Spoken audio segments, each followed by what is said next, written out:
Hello everyone, and welcome back to the Unexplained Diaries. Here on this channel, I share real-life encounters with the unknown to help you unwind and drift off to sleep. Before we dive in, I would love to hear from you. Leave a comment and let me know where you're tuning in from. Now, find a comfortable spot, relax, and let's begin. My name is Mark. I'm 67 years old and have spent most of my life in Nevada. My wife Linda and I announced our retirement near Rachel about 8 years ago and bought a small ranch house with mountain and desert views. It's very peaceful here. There's a silence that city people wouldn't understand. Here, you can only hear the wind and occasionally the sound of coyotes. Nothing else. We loved it. That is, until we saw something on Highway 375 that turned everything upside down. It was late October, around 9:30 p.m. Linda and I had gone into town to do our weekly shopping and pick up a few necessities. The best market is about 45 minutes away, so we make this trip every few weeks. Our dog Bella, a fluffy border collie mix with one droopy ear, always sits in the back seat. She's getting old like us, but she's still smart. She knows right away when something is wrong. That night, the sky was clear. No clouds, just a blanket of stars, so thick you could barely see the black behind them. The moon was a thin crescent, barely lighting the road. We were heading back on 375, the stretch they call the extraterrestrial highway. Tourists love it. They come out here looking for UFOs, taking pictures by the road signs. We just think of it as the way home. Linda was quiet in the passenger seat, her hands folded in her lap. She'd been like that most of the drive, staring out the window at the dark desert rolling past. Bella was curled up in the back, nose tucked under her tail. The headlights cut through the darkness ahead, painting the asphalt in a pale yellow glow. The radio was on low, some old country station, crackling in and out. I was about 10 miles from our turnoff when I saw it. At first, I thought it was a person standing on the side of the road. You see hitchhikers out here sometimes, though not often, usually just kids trying to get to Rachel or beyond. But as we got closer, my foot eased off the gas. Something about the shape didn't look right. It was tall. Too tall, maybe 7 feet, maybe more. And thin. Not skinny like a person who's missed meals, but thin in a way that didn't make sense. The arms hung down past where the knees should be, long and jointed wrong. The legs were too narrow at the bottom, like they couldn't possibly support the weight above them. "Mark," Linda said, her voice tight. "What is that?" I didn't answer. I was slowing the truck down, squinting through the windshield. The headlights were right on it now, maybe 30 yards ahead.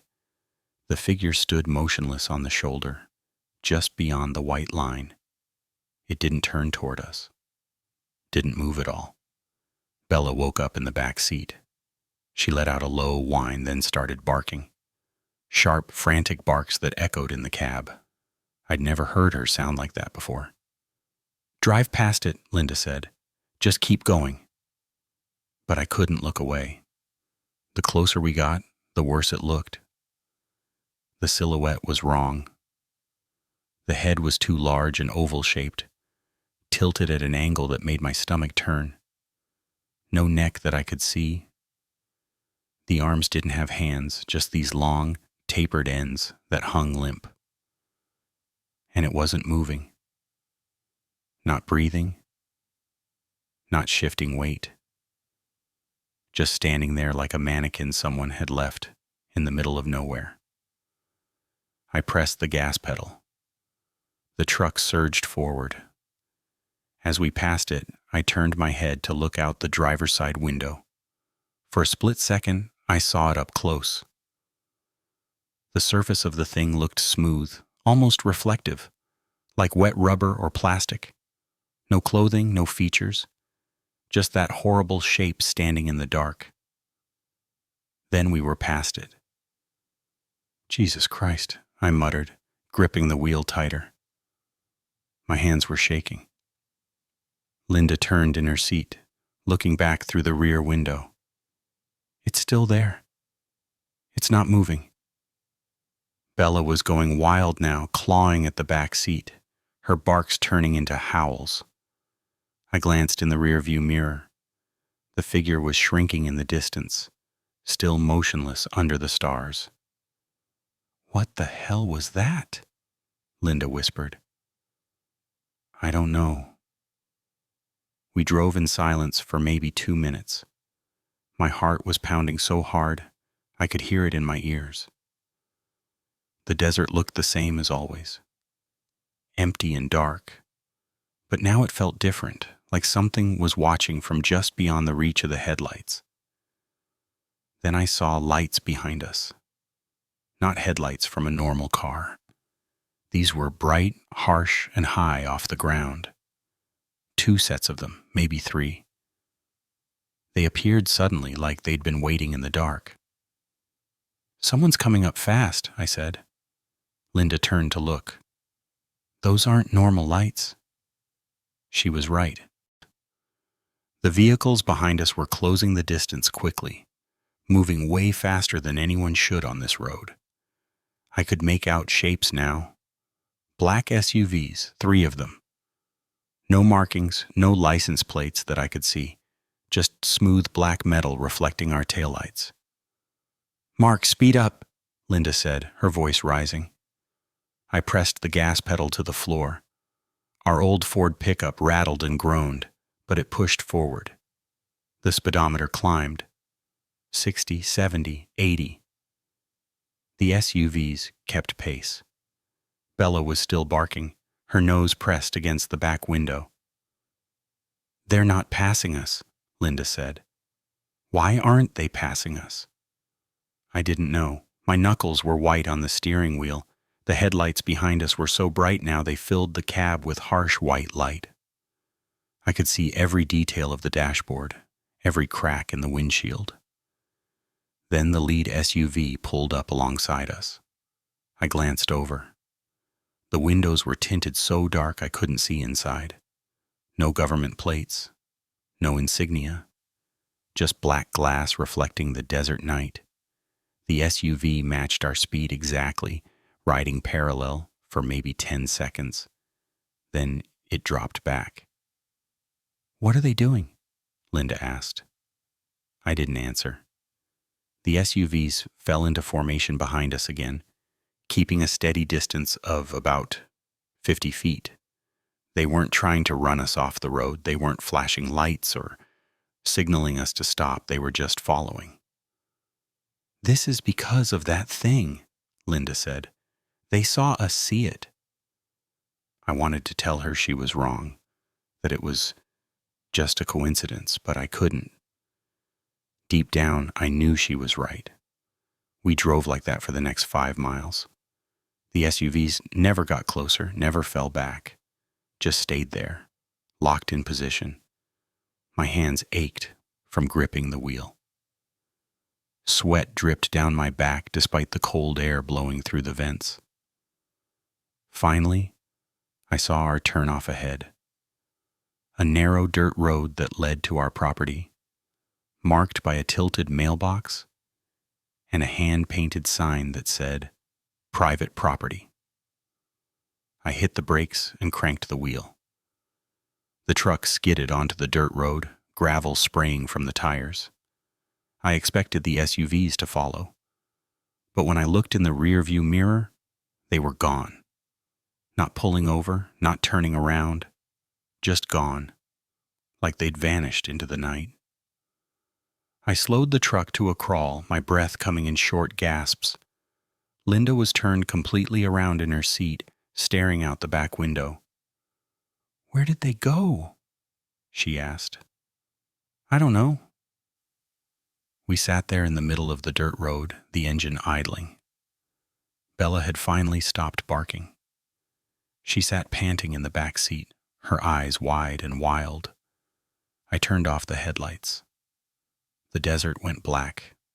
No stars, no moon, just darkness pressing in on all sides. I waited, listening. The wind rattled the windows. Somewhere far off, a coyote howled. No sound of engines, no lights. "Let's get home," Linda said quietly. I turned the headlights back on and drove the last half-mile to our house. The porch light was on, casting a warm yellow glow over the front steps. I parked the truck and killed the engine. For a moment, neither of us moved. "We need to call someone," Linda said. "Who?" I asked. "The sheriff? And tell them what? That we saw something weird on the highway and got followed by unmarked SUVs?" She didn't answer. I opened the door and stepped out. The cold desert air hit me like a slap. I walked around to the passenger side and helped Linda down. Bella jumped out and immediately started sniffing the ground, her tail low. Inside, I locked the door behind us. Linda made tea, while I checked all the windows, making sure the curtains were drawn tight. Bella followed me from room to room, staying close to my legs. We sat at the kitchen table, our hands wrapped around warm mugs. The clock on the wall ticked steadily. 10:47 p.m. "What was that thing?" Linda asked again. I shook my head. "I don't know. But it wasn't human." "And those SUVs?" "Government," I said. "Had to be. Base security, maybe. Or something worse." Linda took a sip of her tea, her hands trembling.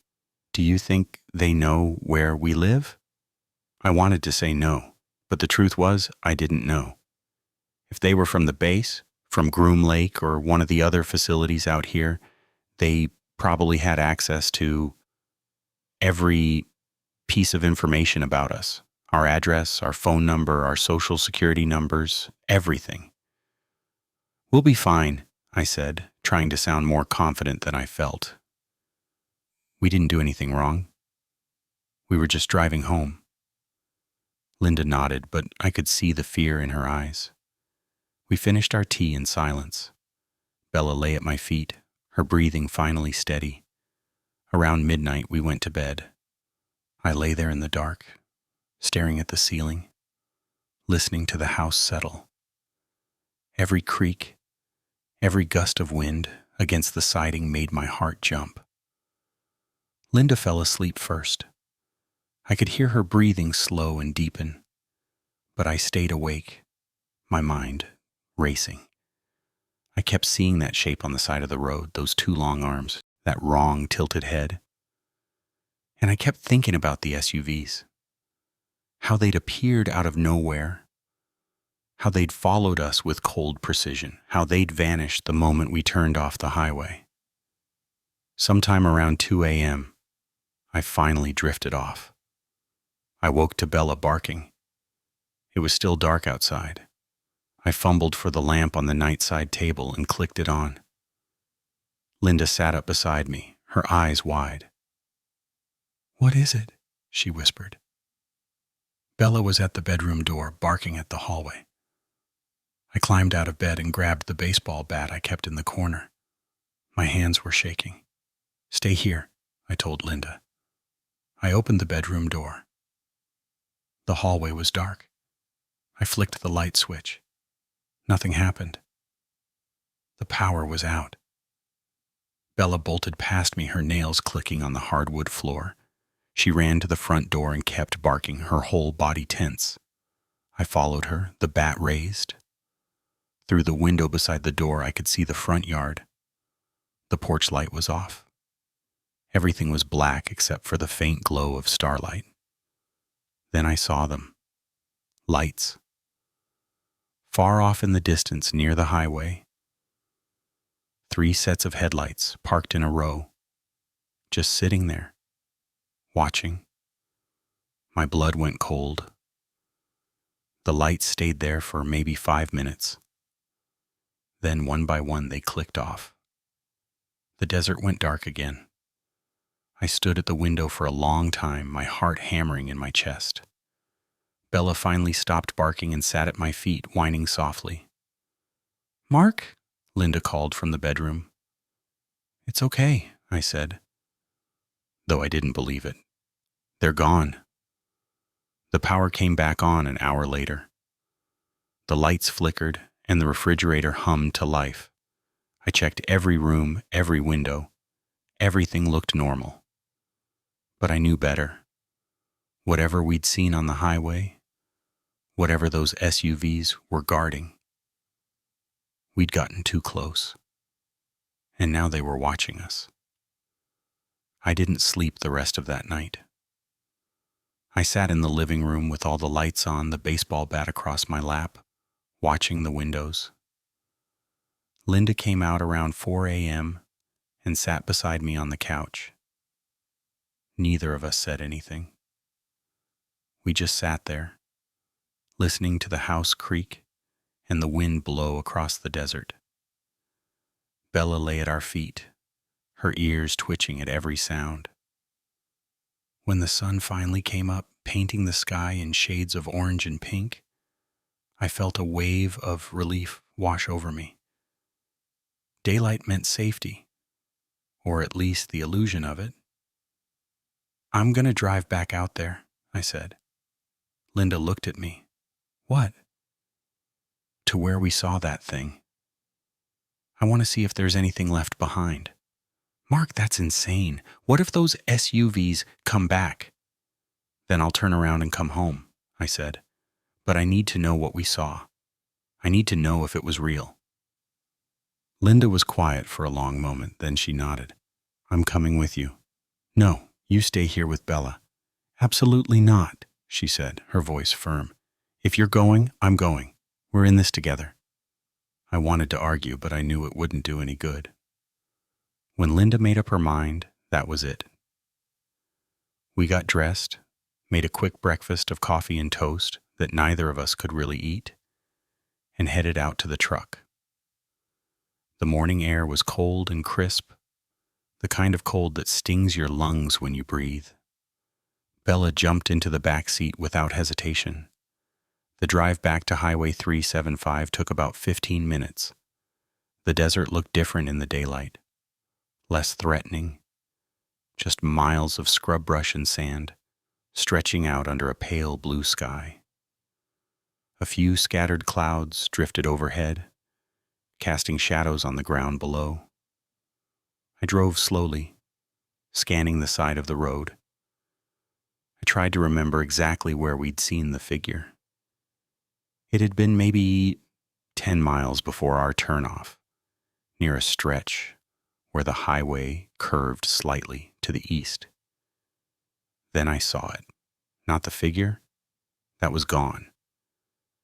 But there was something on the shoulder where it had been standing. I pulled the truck over and parked on the gravel. Linda and I got out. Bella stayed in the back seat, her nose pressed against the window. The air smelled like dust and sage. The sun was climbing higher now, warming the desert floor. I walked over to the spot, my boots crunching on the gravel. There, pressed into the dirt, were marks. Not footprints. These were different. They were circular, about 2 feet in diameter, burned into the ground. The soil inside the circles was black and cracked, like it had been exposed to extreme heat. The sagebrush nearby was withered and brown, the leaves curled and brittle. "Oh my God," Linda whispered beside me. There were 3 of them. 3 perfect circles arranged in a triangle pattern. The grass around them was dead, radiating out from the burn marks in uneven waves. I knelt down and reached out to touch one of the marks. The ground was still warm. "Don't," Linda said, grabbing my wrist. I pulled my hand back. She was right. I had no idea what had caused this, and touching it seemed like a bad idea. I stood up and looked around. The highway was empty. No cars, no trucks, nothing. Just us and the desert and these strange burn marks on the side of the road. "This is where it was standing," I said. Linda nodded. Her face was pale, her hands shaking. What could do this? I didn't answer. I didn't have an answer. We stood there for a few minutes, staring at the marks. The wind picked up, blowing dust across the highway. I felt exposed out here, like we were being watched from somewhere we couldn't see. "Let's go," I said, finally. We got back in the truck. I pulled a U-turn and headed back toward home. Neither of us spoke. Bella was quiet in the back seat, her eyes fixed on the road behind us. As we drove, I noticed something else. The desert was too quiet. Normally you'd see birds circling overhead, jackrabbits darting across the road, maybe a coyote in the distance. But today there was nothing. No movement, no sound except the hum of the engine and the crunch of tires on asphalt. It felt wrong. When we got home, I called our neighbor, a guy named Tom, who lived about 3 miles down the road. Tom had been out here even longer than us, almost 20 years. If anyone knew what was going on, it would be him. He picked up on the third ring. "Tom, it's Mark," I said. "Hey, Mark. What's up? Have you noticed anything strange out here lately? Anything unusual?" There was a pause. Strange how? I hesitated. I didn't want to sound crazy, but I also needed to know if we were the only ones who'd seen something he didn't. "Last night, Linda and I saw something on the highway. Something that wasn't human. And then we got followed by unmarked SUVs. Another pause, longer this time. When Tom spoke again, his voice was lower, more cautious. "You saw it too?" My heart skipped. "What do you mean, too?" "My wife and I saw something 2 nights ago. We were driving back from Tonopah, and there was this shape on the side of the road. Tall, thin, didn't look right. We didn't stop, just kept driving, but the next day we found burn marks near the spot." "Jesus," I muttered. "Did you see any SUVs?" "No, but we heard helicopters. 3 of them, flying low over the desert around midnight. No lights, just the sound of rotors." I felt a chill run down my spine. "Have you told anyone?" "Who would I tell?" Tom said. "The sheriff? He'd laugh us out of his office. And if it's something from the base, well, they don't want us talking about it." "So what do we do?" Tom sighed. "We keep our heads down and we don't go looking for trouble. And we sure as hell don't go back to that spot on the highway." I thanked him and hung up. Linda was standing in the doorway, her arms crossed. "He saw it too," I said. She nodded slowly. "So it's real?" "Yeah, it's real." That afternoon, I tried to go about my normal routine. I fed the chickens, checked the fence line, fixed a loose hinge on the barn door, but I couldn't focus. My mind kept drifting back to those burn marks, to that shape standing in the dark. Around 3 p.m., I heard a vehicle coming up the dirt road. My stomach dropped. I grabbed the baseball bat and stepped out onto the porch. It wasn't a black SUV. It was a white sedan, dusty and old, with a government plate on the front. It pulled up in front of the house and stopped. The engine clicked off. A man stepped out. He was in his 40s, maybe early 50s, wearing khakis and a polo shirt. He had short hair and wire-rimmed glasses. He looked like a college professor, not a government agent. "Mr. Harrison?" he called out. "That's me," I said, keeping the bat at my side. The man smiled. It was a friendly smile, but it didn't reach his eyes. "My name is Dr. Paul Jennings. I'm with the Department of Energy. I'd like to talk to you about what you saw last night." I felt my chest tighten. "How do you know what I saw?" "We monitor the highways near the restricted zones," he he said, still smiling. We have cameras, sensors. We know when someone has an encounter. Linda stepped out onto the porch beside me. Bella followed, growling low. An encounter with what? Linda asked. Dr. Jennings glanced at her, then back at me. May I come inside? This conversation would be better suited for a private setting. I didn't want to let him in. Every instinct told me to send him away, to slam the door and lock it. But I also knew that if I refused, it would only make things worse. Fine, I said, but you stay where I can see you. We went inside. Dr. Jennings sat at the kitchen table. Linda and I sat across from him. Bella lay at my feet, her eyes fixed on the stranger. Dr. Jennings folded his hands on the table. What you saw last night is part of an ongoing research project. I can't give you details, but I can tell you that it poses no threat to you or your wife. Research project? I said. That thing wasn't human.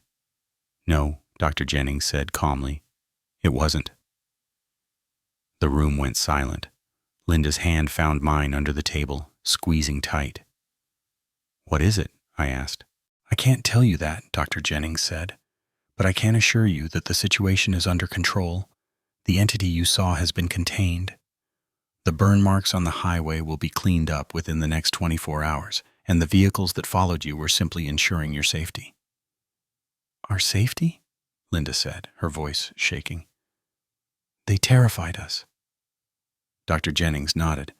I understand, and I apologize for that, but you have to understand this is a matter of national security. We can't have civilians stumbling into situations they don't understand. So what now? I asked. You erase our memories? Make us disappear? Dr. Jennings laughed. It was a soft, unsettling sound. Nothing so dramatic, Mr. Harrison. We're simply asking for your cooperation. Don't talk about what you saw. Don't go back to that spot on the highway, and if you see anything else unusual, you call this number. He slid a business card across the table. It was plain white, with a phone number printed in black ink. No name, no title, no logo. What if we don't cooperate? Linda asked. Dr. Jennings's smile faded.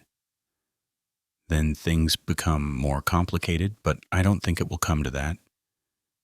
You seem like reasonable people.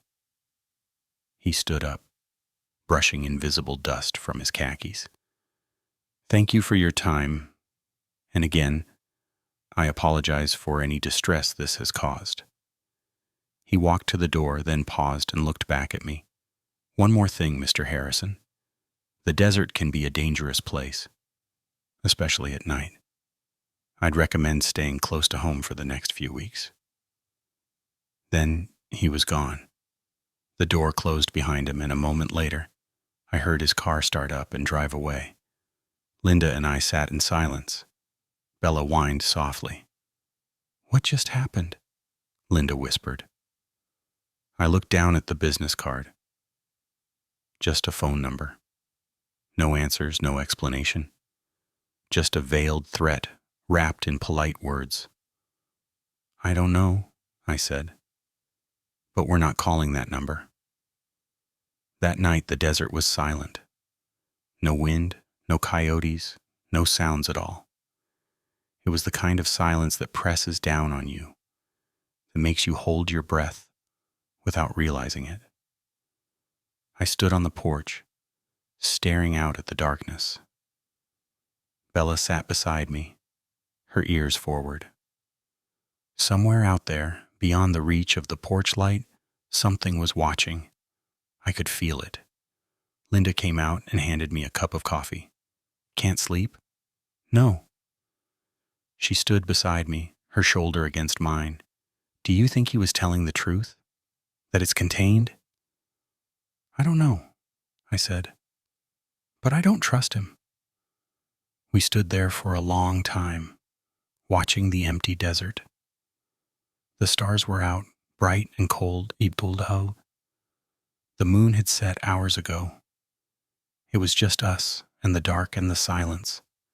And somewhere out there, in the restricted zones we weren't allowed to see, something inhuman was walking, or waiting, or watching. I thought about the burn marks, about the SUVs, about Dr. Jennings and his too calm smile. And I knew, deep in my bones, that this wasn't over. 3 days passed. 3 days of watching the windows, jumping at every sound, sleeping with the lights on. Linda barely ate. I barely slept. Bella wouldn't leave our sides, her eyes constantly scanning the yard, the road, the empty desert beyond. On the 4th day, I decided I'd had enough. "We can't live like this," I told Linda over breakfast, locked in our own house, afraid of shadows. "What do you want to do?" she asked, her coffee cup trembling in her hands. "I want to go back out there. To the highway. I want to see if those burn marks are really gone like he said they would be." Linda set her cup down. "Mark, he told us not to go back."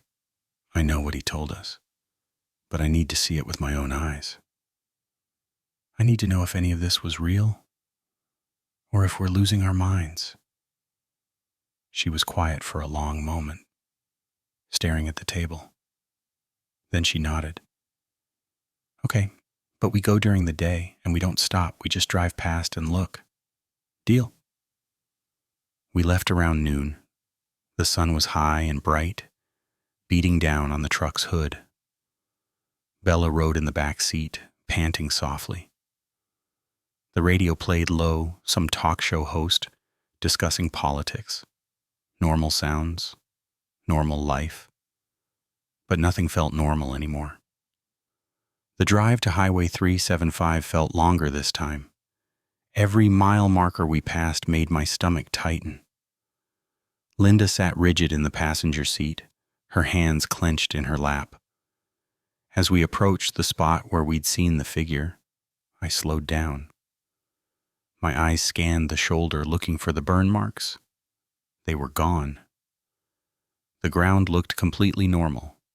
Fresh dirt had been laid over the area, raked smooth. New sagebrush had been planted, the stems still green and obviously recent. Someone had come out here and erased every trace of what we'd seen. "They covered it up," Linda whispered. I pulled over onto the shoulder and put the truck in park. "I'm getting out." "Mark, don't."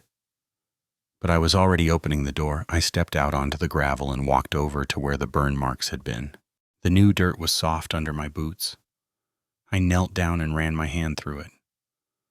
Underneath, maybe an inch down, I could feel hard, cracked soil. They'd just buried it. I stood up and looked around. The highway stretched empty in both directions.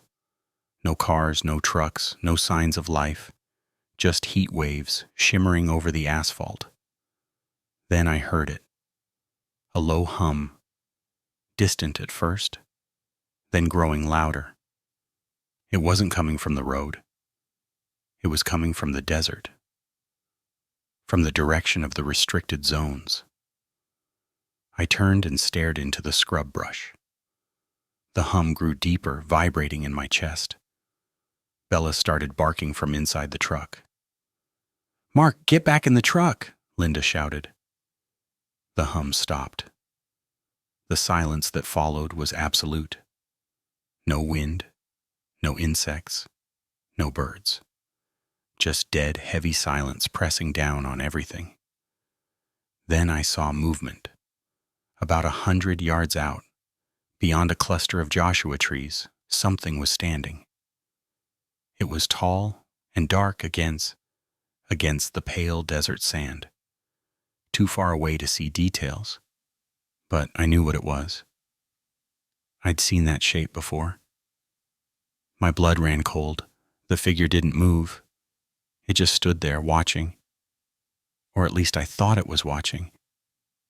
I couldn't see eyes or a face, just that wrong, elongated silhouette. "Mark!" Linda screamed. I backed toward the truck, my eyes locked on the figure. It remained motionless. I climbed into the driver's seat and slammed the door. My hands were shaking so badly I could barely get the key in the ignition. The engine roared to life. I threw the truck into gear and hit the gas. Gravel sprayed from the tires as we pulled back onto the highway. In the rearview mirror, I could still see it. Standing there, not following, not moving, just watching us drive away. "Did you see it?" I asked, my voice hoarse. Linda nodded, her face white as chalk. "It was the same one, or something like it." We drove in silence for a mile, then 2. My heart was pounding so hard, I thought I might pass out. Bella had stopped barking but was whining continuously, a high-pitched sound that made my skin crawl. Then the headlights appeared behind us. Black SUVs. 3 of them, just like before. They came out of nowhere, closing the distance fast. "No," Linda whispered. "Not again." "Hold on," I said, pressing the accelerator. The SUVs matched our speed. They pulled up close, maybe 20 feet behind us, their front grills filling my rearview mirror. But they didn't try to pass. They just followed. We were still 5 miles from our turnoff. 5 miles of straight highway with nowhere to hide, nowhere to run. The lead SUV flashed its lights.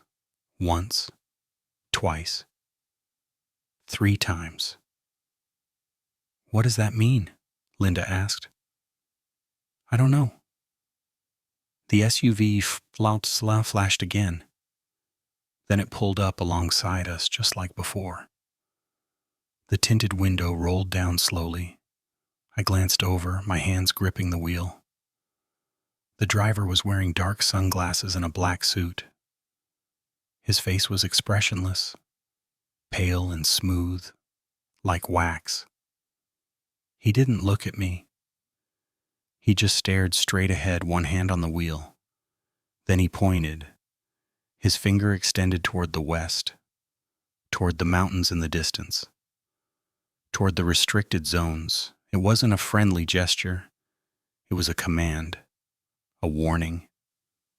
The window rolled back up. The SUV dropped back into formation. "What the hell was that?" Linda said. "I think he's telling us that's where it came from, or where it's going, or where we'll end up if we don't shut up." I didn't respond. She was probably right. We drove the rest of the way in silence. The SUVs followed us all the way to our turnoff. When I turned onto the dirt road, they continued down the highway. I watched in the mirror as their taillights grew smaller and disappeared into the heat shimmer. At home, I locked every door and window. I closed all the curtains. Linda sat on the couch, staring at nothing. Bella paced from room to room, her nails clicking on the hardwood. That night I tried to sleep, but couldn't. Around 2 a.m., I got up and walked to the living room window. I cracked the curtain just enough to see outside. There were lights on the horizon, not headlights. These were higher, moving slowly across the desert sky. 3 of them, in a triangular formation. They blinked in sequence, one after another, then went dark. 30 seconds later, they reappeared in a different location, closer to our property. I watched them for almost an hour. They moved in patterns that made no sense, disappearing and reappearing, always getting closer, never close enough to see clearly, but close enough to know they were there. At 3:15 a.m., they vanished and didn't come back. The next morning, Tom called me. "Mark, you need to see this," he said, his voice urgent. "See what?" "Just get over here, now." I drove to his place, leaving Linda at home with Bella. Tom's property was similar to ours, a small house surrounded by desert scrub and fence line. He was standing in his front yard when I pulled up, his arms crossed over his chest. "What is it?" I asked, climbing out of the truck. He pointed toward the east, toward a flat section of desert about a quarter-mile away. "Look." I squinted against the sun. At first I didn't see anything. Then I realized what I was looking at. Circles. Dozens of them. Burned into the desert floor in perfect geometric patterns. Some were small, maybe 3 feet across. Others were huge, 20 or 30 feet in diameter. They spread out across the sand like a massive diagram, connecting in lines and angles that formed shapes I didn't recognize. "Jesus Christ," I muttered. "They weren't there yesterday," Tom said.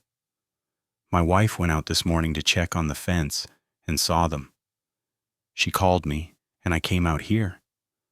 There are more further out too, maybe 100 of them total." I started walking toward the nearest circle. Tom grabbed my arm. "Don't," he said. "I tried to get close to one earlier. When I got within about 10 feet, the air felt wrong, like pressure pushing against me. Made my ears pop, made my teeth hurt." I stopped. "Did you call anyone?" "Who would I call? The sheriff? He'd think I'm crazy, and if it's the base, they already know. They probably did it." "Or that thing did it," I said quietly. Tom looked at me. "What thing?" I told him about what we'd seen that afternoon. The figures standing in the desert, the SUVs, the lights in the sky. When I finished, Tom was quiet for a long time. Then he said, "We need to leave." "What?" "We need to pack up and leave, sell the property, move somewhere far away from here. Because whatever's happening, it's not stopping, and we're too close to it." I wanted to argue with him, but I couldn't, because deep down I knew he was right. I drove home slowly, my mind racing. The circles in the desert, the lights in the sky, the figure watching from the scrub brush. It was all connected, all part of something bigger than I could understand. When I got home, Linda was standing on the porch. Her face was pale. "They came back," she said. "Who?" "The SUVs, 2 of them. They parked at the end of the driveway for about 20 minutes, just sitting there. Then they left." I felt my chest tighten. "Did they get out?" "No. They just sat there, watching." That night, I sat at the kitchen table with a pen and paper. I wrote down everything that had happened, every detail I could remember. The figure on the highway, the burn marks, Dr. Jennings's visit, the lights in the sky, the circles in Tom's desert. When I finished, I sealed the pages in an envelope and put it in the safe in our bedroom. I didn't know if anyone would ever read it, but I needed to write it down. I needed there to be a record. Linda came into the kitchen around midnight. "Can't sleep?" "No." She sat down across from me. "What are we going to do?" I took her hand. "I don't know. But we're going to be okay." It was a lie, and we both knew it. Over the next few weeks, things got worse. The lights appeared almost every night now, moving across the desert in patterns that made my head hurt to watch. The SUVs drove past our property at random times, sometimes stopping, sometimes just rolling slowly by. Tom and his wife put their house up for sale. They moved out a week later, heading back to Arizona to stay with family. They didn't say goodbye. They just left. Other neighbors started leaving too. The Johnsons, who'd lived 3 miles south. The Kims, who had a small ranch near the highway. One by one, the houses around us emptied out. But we stayed. Linda didn't want to leave the house we'd retired to, the life we'd built.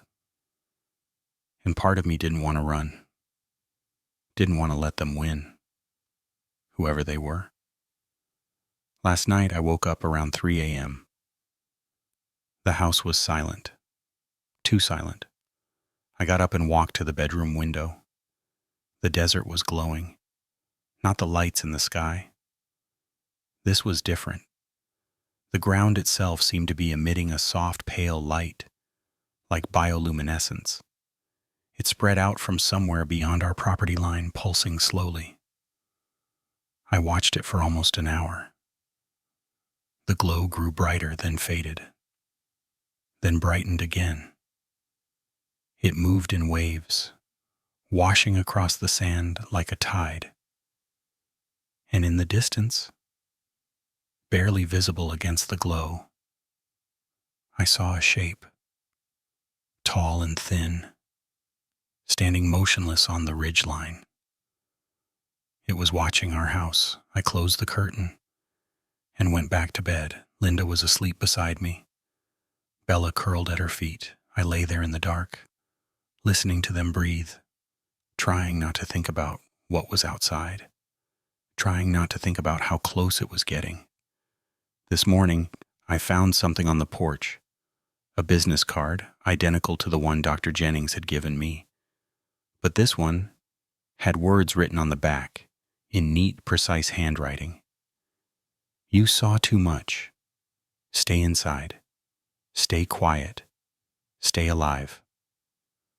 No signature, no name. I showed it to Linda. She didn't say anything. She just stared at it, her hands shaking. I walked around the outside of the house, checking for footprints. There were none. Not on the porch steps, not in the dirt around the foundation. Nothing. Whoever had left the card had done so without leaving a trace. Or maybe it hadn't been a person at all. That afternoon, I went into town to get gas and supplies for the drive. The clerk at the station, a young woman named Sarah, who'd worked there for years, looked at me differently. Her eyes kept darting away like she didn't want to make contact. You doing okay, Mark? She asked as she rang up my items. Fine, I said. Why? She hesitated, then leaned closer. People have been asking about you. Men in suits. They came by 2 days ago, showed me a picture, wanted to know if I'd seen you recently. My stomach dropped. What did you tell them? Nothing, she said quietly. I told them I hadn't seen you in weeks. But Mark, whatever you're mixed up in, you need to be careful. Those men, they weren't normal government agents. Something about them felt off. I thanked her and left quickly. On the drive home, I kept checking the rear-view mirror, expecting to see black SUVs materializing behind me, but the road stayed empty. When I got back, Linda was standing in the yard with Bella. She was staring at something on the ground near the fence line. Mark, come look at this, she called. I walked over. There, pressed into the dirt, was a handprint. But it was wrong. The fingers were too long, maybe 8 or 9 inches each. The palm was narrow and elongated, and the print was deep, like whatever had made it weighed far more than it should.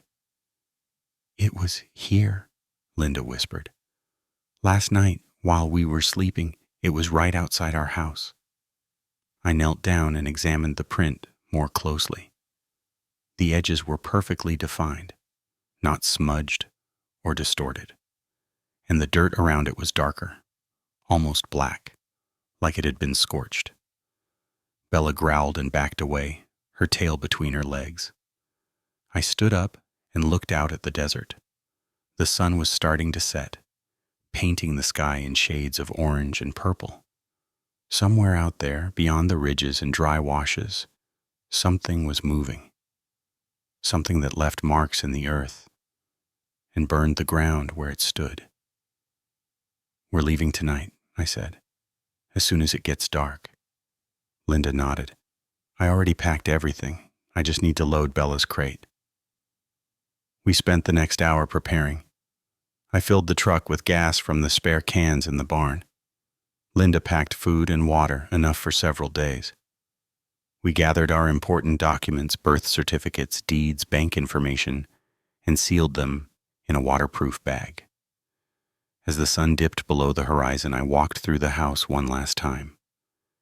This place had been our home for 8 years. We'd planned to live out our retirement here, to grow old together in the quiet desert. Now we were running, leaving everything behind because of something we couldn't explain, something we couldn't fight. I stopped in the bedroom and opened the safe. The envelope with my written account was still there. I tucked it into my jacket pocket. If something happened to us on the road, at least there would be a record. Outside, the first stars were appearing. Linda was securing Bella in the back seat. The dog was nervous, whining softly, her eyes darting toward the darkening desert. "Ready?" I asked. "As I'll ever be," Linda said. I climbed into the driver's seat and started the engine. The headlights cut through the gathering darkness, illuminating the dirt driveway ahead. I put the truck in gear and started forward. That's when the lights appeared. Not on the road, in the sky. 3 of them, forming a perfect triangle directly above our house. They were lower than before, maybe only a few hundred feet up. The air began to hum, that same deep vibration I'd felt on the highway. "Mark," Linda said, her voice tight with fear, "I see them." The lights began to pulse, growing brighter with each beat. The hum grew louder, making the truck's windows rattle. Bella started barking frantically. I hit the gas pedal.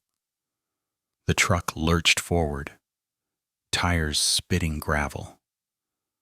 The lights followed, maintaining their position directly overhead. The hum became a roar, so loud I couldn't hear the engine anymore. We raced down the driveway toward the main road.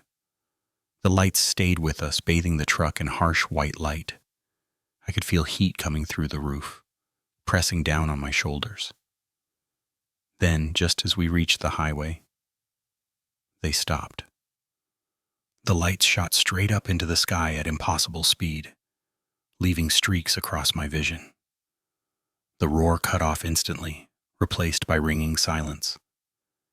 The desert went dark again, lit only by our headlights and the thin crescent moon. I didn't slow down. I turned onto the highway and pushed the accelerator to the floor.